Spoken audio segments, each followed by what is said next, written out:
తిరుమల తిరుపతి లడ్డూ తయారీకి సంబంధించి కల్తీ నెయ్యి వినియోగించారని ఆ ఫైనల్ రిపోర్ట్ వచ్చినటువంటి నేపథ్యంలో మొత్తం ప్రపంచవ్యాప్తంగా ఉన్నటువంటి హిందువులందరూ కూడా ఆగ్రహాన్ని వ్యక్తం చేస్తున్నారు.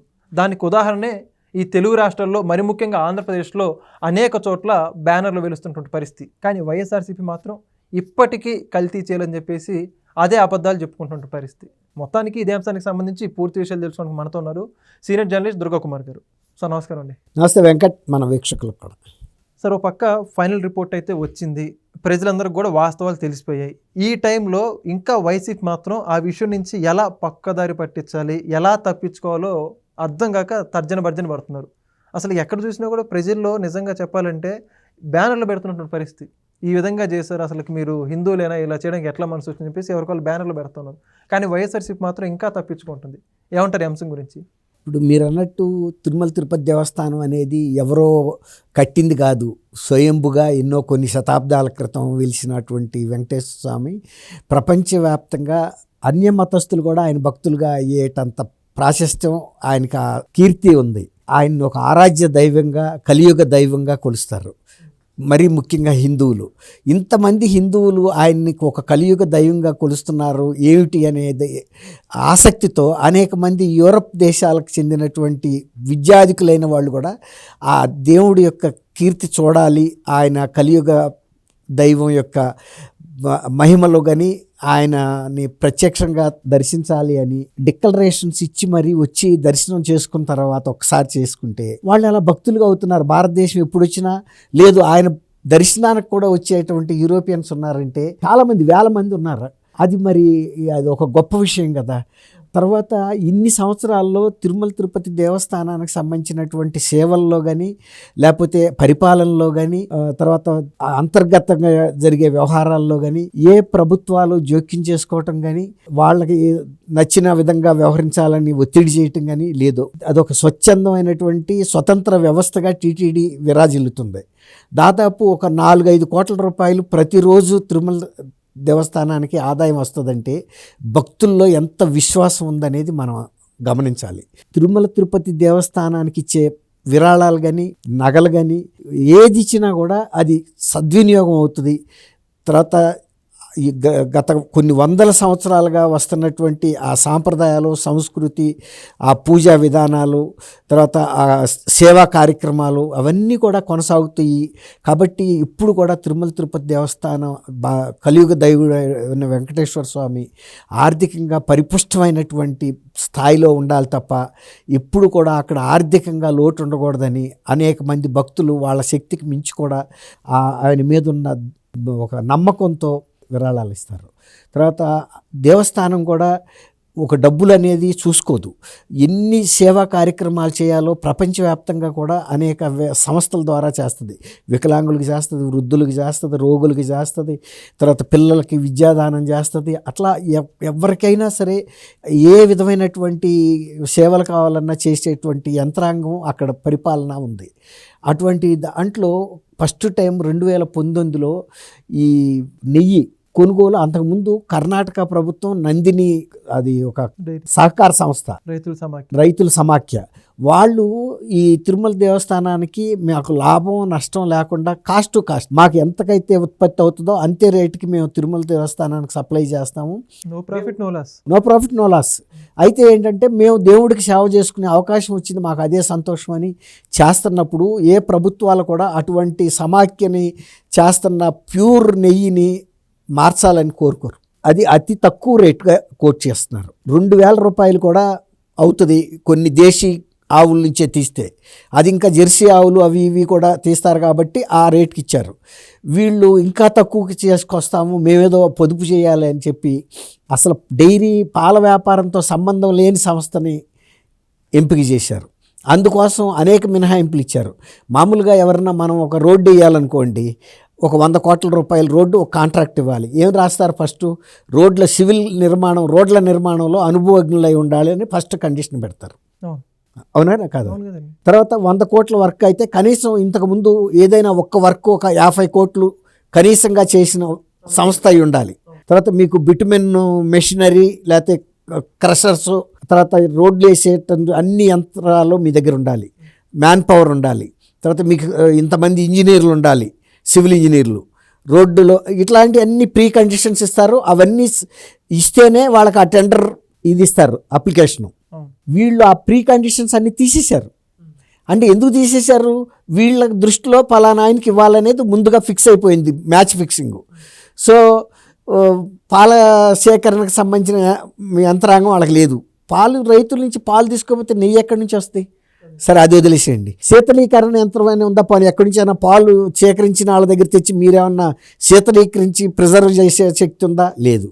లేకపోతే వాటిని ప్రాసెస్ చేసే మెషినరీ ఉండాలి కదా, డైరీ మెషినరీ, అది కూడా అక్కర్లేదు. తర్వాత అంతకుముందు 800 కిలోమీటర్ల తిరుమల నుంచి 800 కిలోమీటర్ల లోపులోనే ఈ నేతి సేకరణ జరగాలి సంస్థల నుంచి అని. ఎందుకు? దగ్గరగా ఉంటే త్వరగా వస్తుంది, ఆ స్వచ్ఛత చెడకుండా తాజాగా ఉంటుందని. వీటన్నిటినీ కావాలని సుబ్బారెడ్డి గారి టైంలో తొలగించారంటే ఎందుకు తొలగించినట్టు? పాల వ్యాపారం చేయనాడు, ఇది ఎక్కడి నుంచి తెస్తాడు అనుకుంటారు నెయ్యి, అవునా కదా? అక్కడే వాళ్ళకి అర్థమైపోయింది. తర్వాత మీరు ఎంత తక్కువ రేట్ కోట్ చేసుకుని మీరు టెండర్ తీసుకోండి, మేము మీరు ఇచ్చేది ఏంటని మేము అడగం, మీరు ఏదన్నా తెచ్చుకోండి. వాళ్ళు ఏం ఆలోచిస్తారు? జంతువులు కొయ్యి కలిపితే ఎంత అవుతుంది కిలో?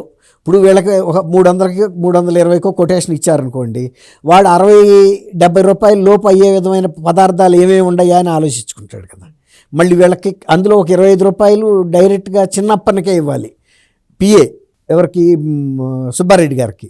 తర్వాత పాలక మండలిలో మరి ఎంత మాట్లాడుకున్నారో మనకు తెలియదు కదా. కిక్ బ్యాక్స్ లేకపోతే నందిని నుంచి తొలగించి ఎవడో తెలియని దిక్కు దివాణం తెలవని ఏఆర్ డైరీ, వైష్ణవి డైరీ, బాబా బోలే డైరీ అని ఏదో తీసుకొచ్చారు, బోలే బాబా డైరీ అని. ఎక్కడో ఉత్తరాఖండ్, మద్రాసు, ఇంకెక్కడో ఉన్నాయి. అవి ఎక్కడో లెటర్ ప్యాడ్ ఇయ్యే కానీ అవి ఏమి వాళ్ళకి డైరీస్ లేవు.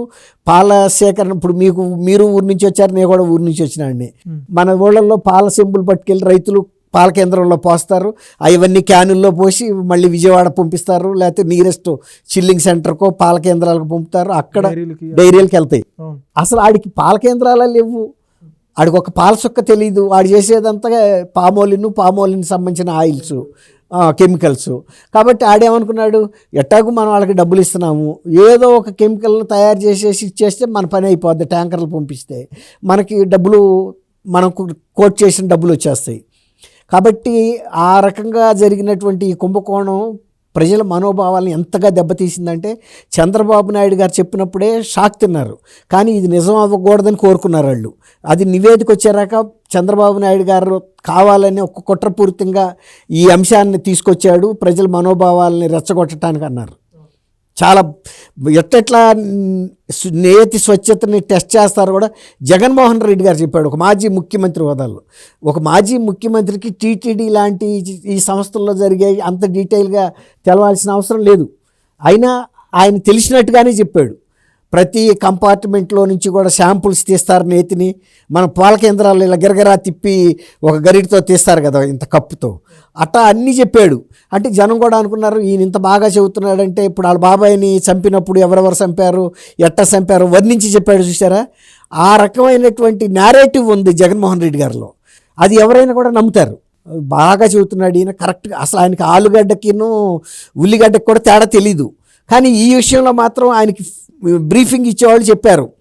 ట్యాంకర్లు వస్తాయి, ల్యాబ్ ముందు ఆపుతారు, మనాళ్ళు పైకెక్కుతారు, ఆ మూతలు తీసి ప్రతి కంపార్ట్మెంట్ నుంచి తీసి లోనికి వెళ్ళి టెస్ట్ చేసి ఆ రిపోర్ట్ వచ్చిన తర్వాత మాత్రమే గేట్ తీసి లోపలికి పంపుతారు, అప్పుడే అన్లోడ్ చేస్తారు, అప్పుడు రాక వెళ్ళవు. అట్ట ఒక 17 ట్యాంకులు రిటర్న్ కూడా చేసామని చెప్పాడు. రిటర్న్ చేసింది లేదు, ఏం లేదు, మళ్ళీ వేరే దాంట్లో పోసుకుని అయ్యే తీసుకొచ్చారు. తర్వాత ఈ 5 ఏళ్లలో కనీసం ఒక్క ట్యాంకర్లో కూడా ప్యూరిటీ అంటే నేతిలో కల్తీ జరిగిందన్న రిపోర్ట్ లేదు. ఇక అన్నీ 100% ఇప్పుడు నువ్వు నా టీచర్వి, నేను ఎంటీ పేపర్ ఇచ్చినా నువ్వు 100 మార్కులు వేసే ఒప్పందం మన ఇద్దరి మధ్యలో మ్యాథ్స్ ఫిక్సింగ్ ఉంటే ఇంకోటి ఫస్ట్ ప్రైజ్ వచ్చే అవకాశం ఎక్కడ ఉంటుంది? నేను రాయాల్సిన అవసరం ఉంది. నేను వైట్ పేపర్స్ ఇచ్చినా నువ్వు 100 వేస్తావు. కాబట్టి ఆడు అంతా కల్తీ తీసుకొచ్చేసి వేయించుకున్నారు. ఇప్పుడు ఆ రిపోర్ట్స్ బయటకు వచ్చినాయి. సిట్టే కాదు, సిబిఐ అధికారులు ఉన్నారు, అందులో కేంద్ర ఆహార నిపుణులు ఉన్నారు. సుప్రీంకోర్టు పర్యవేక్షణలో జరిగిన రిపోర్ట్లో 60 లక్షల లీటర్ల నేతిలో 1 మిల్లీగ్రాము ఆ ప్యూర్ నెయ్యి లేదు. పశువు అంటే ఆవుల నుంచి వచ్చిన పాల పదార్థాల నుంచి వచ్చింది లేదు, అంతా కృత్రిమేనని తేలింది. ప్రజల మనోభావాల్లో రెచ్చిపోయారు, అంటే బాధపడుతున్నారు. దీన్ని ఎవరికి చెప్పుకోవాలి? అది శిక్షలు పడతాయో లేదో తెలియదు. ఆనాటి చైర్మన్ కానీ పాలక మండలి సభ్యులు కూడా అందులో దోషులుగా పెట్టలేదు. చిన్నప్పన్నది ఏముంది, చిన్నప్పన్న నిర్ణయిస్తాడా 235 కోట్ల రూపాయల నేతి కొనుగోలు టెండర్ని? చిన్న మాట అది. ఆ ఆవేదన ప్రజలు, భక్తులు ప్రతి ఊర్లోనూ ఉన్నారు. కాబట్టి అది నెయ్యి కాదు మహాపాపం అని రకరకాలు ఎవరికి తోచిన విధంగా వాళ్ళు ఫ్లెక్సీలు వేస్తున్నారు వాళ్ళల్లో. ఎవరికి చెప్పుకోవాలి? ఇప్పుడు బాధ అనేది బయటకు చెప్పుకుంటే కొంత తగ్గుతుంది. జనం అందరూ పంచుకుంటున్నారు వాళ్ళల్లో వాళ్ళు, అంతే తప్ప దీంట్లో ఎవరిని శిక్షించమని వృత్తిమని కూడా వాళ్ళు వేయట్లా. తర్వాత అసలు నేరస్తులు ఎవరని కూడా దాంట్లో ప్రశ్నిస్తున్నట్టు లేదు. ఆ బాధని ఇప్పుడు అందరికీ ఉంది బాధ, అది అక్షర రూపంలో బయటకు వచ్చింది, అది అంతే. ఇప్పుడు దాని మూలాన వీళ్ళు ఎంత డిఫెండ్ చేసుకున్నా రేపు కోర్టులో ఆల్రెడీ ఛార్జ్ షీట్ ఫైల్ అయిపోయింది ఏసీబీ కోర్టులో. ఇప్పుడు అక్కడే డిఫెండ్ చేసుకోవాలి కానీ ఇంకా మొండివాదన, నేను పట్టిన కుందేటికి 3 కాళ్ళు అంటే అది మూర్ఖపు వాదన అవుతుంది. అది సాంకేతికంగాను శాస్త్రయుక్తంగా కూడా ప్రూవ్ అయిపోయింది. అంటే ఆ రేటే ఎవడైనా చెబుతాడు. తర్వాత మామూలుగా ఆవు నెయ్యి అయితే సాంద్రత 95 నుంచి 104 దాకా ఉంటుందని చెప్తారు. ఆవు నెయ్యి సహజంగా అదే బ్యూరోమీటర్ ఏదో వేసి చూస్తారు. అయితే ఇప్పుడు వీళ్ళు సప్లై చేసింది 19.54% వచ్చింది వీళ్ళు చేసిన పదార్థం. అక్కడే తెలిసిపోతుంది ఇది నేతికి సంబంధించిన శక్తి అందులో లేదు. నేతి రూపం ఉంది, పలుకులుగా ఉంది, వాసన చూస్తే నెయ్యిలాగానే అనిపిస్తుంది. అయితే ఇది మీరు అనొచ్చు పూజారులు లేకపోతే పోర్టుల్లో పనిచేసే ఈ అనువంశికంగా చేస్తున్న వాళ్ళకి తెలీదా అని. తెలుసు, కానీ వాళ్ళు కనుక నోరు ఇప్పితే ఇప్పుడు లిక్కర్ స్కామ్లో వాళ్ళకి ఎట్లా వార్నింగ్ ఇచ్చారు, మీరు కనుక వాస్తవాలు ఏమైనా బయటికి చెబితే అదే మీకు ఆఖరి రోజు అని. అట్లాంటప్పుడు తిరుమల తిరుపతి దేవస్థానంలో పూజారులు కానీ ఈ లడ్డూలు తయారీ చేసేవాళ్ళు పోర్టులో పనివాళ్ళు కానీ బయటికి ఎలా చెబుతారు? చెప్పారంటే వాళ్ళ ప్రమాదం, వాళ్ళ ప్రాణాలు తీస్తారు. మొన్న సతీష్ కుమార్ది ఏమైంది, పరకామణి కేసులో వాగ్మూలం ఇవ్వటానికి వస్తూ ఉండగానే మధ్యలోనే రైల్లోనే లేపేశారు కదా సతీష్ కుమార్. అతను security officer, vigilance and security inspector cadre అయినా. అట్లాగే వాళ్ళు చెప్పలేరని కాదు, తెలుసు వాళ్ళకి, వాసన చూసి చెప్పగలరు ఇది నెయ్యి కాదని. తర్వాత వాళ్ళ చేతికి అయినప్పుడే చెప్పగలరు ఇట్లా ముట్టుకుంటే. ఎందుకంటే కొన్ని 100 ఏళ్ళగా వాళ్ళ కుటుంబీకులంతా అదే వృత్తిలో ఉన్నారు. కనీసం ఒక్కొక్కళ్ళు 25 ఏళ్ళ సర్వీస్ అయినా ఉంటుంది వాళ్ళకి సగటున. వాళ్ళకి తెలియదని ఎట్టా అనుకుంటే తెలుసు, కానీ నోరెప్పలేరు. ఇప్పుడు ఈ ప్రజల భావన ఒకరికొకళ్ళు పంచుకుంటున్నారు. ఇదేది ప్రూవ్ అయింది కాబట్టి ఇవాళ ఈ లాబొరేటరీ నివేదికలు, అంతకుముందు మైసూర్లో అయిన నివేదిక కూడా సుబ్బారెడ్డి గారికి వచ్చింది, ధర్మారెడ్డికి వచ్చింది. ఇప్పుడు ధర్మారెడ్డి గారు సుబ్బారెడ్డి గారు పాలక మండలి లేకుండా ఎల్లయ్య మల్లయ్యని బలిస్తే ఇప్పుడు మొన్న జగన్మోహన్ రెడ్డి గారి ఫ్లెక్సీల ముందు మేకలను బలిచ్చినట్టు. అంతే కదండి. చూడాలంటారు. ఇప్పుడు 2.0 వస్తే మనుషులు కూడా ఇస్తామంటున్నారు కదా, అప్పుడు రాకి ఇది శాంపుల్. అట్లాగే ఇది కూడా అసలు నేరస్తుల్ని పక్కకు దోసేసి వీళ్ళని ఎవరినో ఒకరిని నామమాత్రం వాళ్ళని ముందుకు దోస్తే అది న్యాయం జరిగినట్ట. అందుకే వాళ్ళు భక్తులు వాళ్ళలో వాళ్ళ ఆక్రోశాన్ని పంచుకుంటున్నారు ఇది మహాపాపం అని. మరి నిజంగా దేవుడు ఆ పాపం చేసిన వ్యక్తుల్ని శిక్షిస్తాడా లేదా మరి ఇది కాలమే నిర్ణయించాలి. Thank you sir. Thank you Venkat. మన వీక్షకులు Please subscribe to Leo News for more videos.